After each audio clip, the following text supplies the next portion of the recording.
Everybody, welcome to More Books with B. Sharice. I am your host, B. Sharice Moore. Thank you so much for tuning in.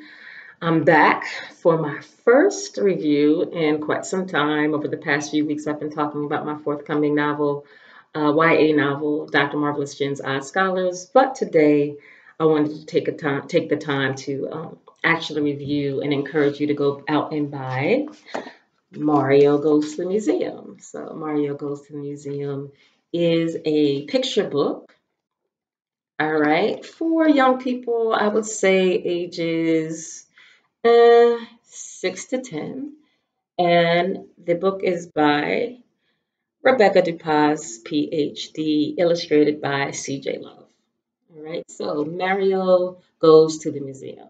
All right, so first and foremost, one of the things that I really enjoyed about Mario Goes to the Museum is the fact that Mario doesn't just go to a museum, he goes to a Black History Museum. And I appreciated uh, that Rebecca Dupas actually specified the type of museum because I think it speaks to the thread throughout the entire book. So Mario starts off, with excitement about going to this museum. He's going to be accompanied by his father. His father is really patient with him, goes over the rules and asks, Mario several questions, about his experience as they continue on. But another thing is Mario really gets to see himself in the exhibits at the museum. And I think Rebecca Dupas does a great job of setting that up in the very beginning at breakfast, where his father kind of hints that, maybe you might see, yourself in this museum. And it's not a literal statement because obviously he's not going there to look in a mirror, but he is going there to see the uh, the accomplishments of people that look like him on display. So one of the things that I like about this book, and I know Rebecca is a museum educator. She works at the Holocaust Museum in Washington, D.C. She's also a former educator. She does a great job of reinforcing the rules of the museum and how we are supposed to enter museums and how we are supposed to, interact with the exhibits. And sometimes this can be a little bit difficult for young people. I have a toddler, and my husband and I tried to take him to the museum, the Native American Museum in DC, and it didn't work out well. All right. He's 3 years old. And so, he did a good job, in the little toddler area. They have a little toddler area, I think, on like the third floor. But outside of that, my goodness, he just wanted to really let loose and we had to leave. But I really appreciated the fact that Rebecca really talked about those rules that young people have to abide by while in their museum because it's part of the experience. It's part of the experience to have to abide by rules in order to make sure that everybody present has a great time and can enjoy what the museum has to offer. Um, One of the other great things that I think she does well is she talks about slavery, specifically the transatlantic slave trade, but she does it in a really delicate way and an age appropriate way so that Mario in the book is able to understand, what slavery is, a little bit of why it happened, and but to also appreciate the growth of enslaved people after they were freed.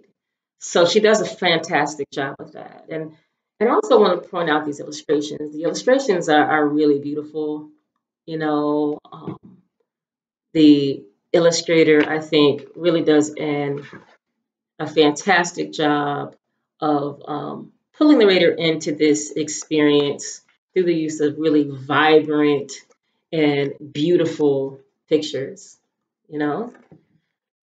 Um, but again, as someone who loves museums, my mother has been taking me to museums since I can't remember the first time I visited a museum. Maybe I was about 5 or 6. But it was always one of my favorite pastimes, and my mom made sure that we went to museums regularly. If it wasn't once a month, then it was definitely every few months. I grew up in New Jersey, right outside of Philadelphia, and we would often go to, the Franklin Institute. We would go to the uh, museum. I think it's the Museum of Natural History. Excuse me. I think that's in Philadelphia, but definitely the Franklin Institute is a place that I've been to multiple times as a child, and I just really enjoyed looking at those exhibits. And when I moved to the DC area, the Smithsonian has always been one of my favorite places. It's just an unbelievable consortium of world class exhibits, and a visit to a museum can, in many ways, rival, if not surpass, a school day. There's just so much to take in, so much to experience, and I've always enjoyed the hands-on exhibits. So Mario goes to the museum again. It's a fantastic picture book. Um, it's about a young boy and his father discovering their roots. It's about a young boy who is learning the rules of how to engage with exhibits, and the proper way to approach a museum and its artifacts so that everybody can enjoy them. And it's also about discovery, self discovery. As an educator myself, I have to say that discovery is one of my favorite things about teaching.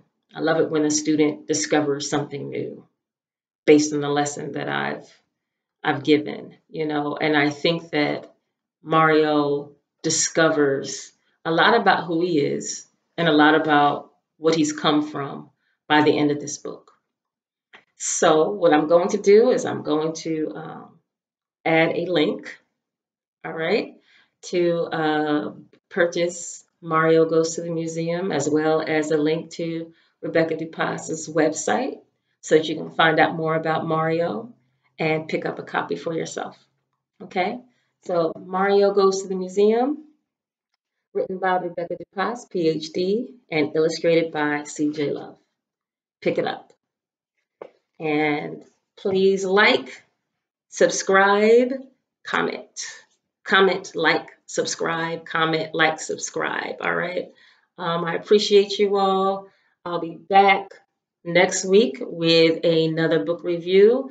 I think next week I'm going to tackle a graphic novel that I haven't tackled yet. So I'll be doing that next week. And I appreciate you all. See you soon. Enjoy the rest of your day. Take care.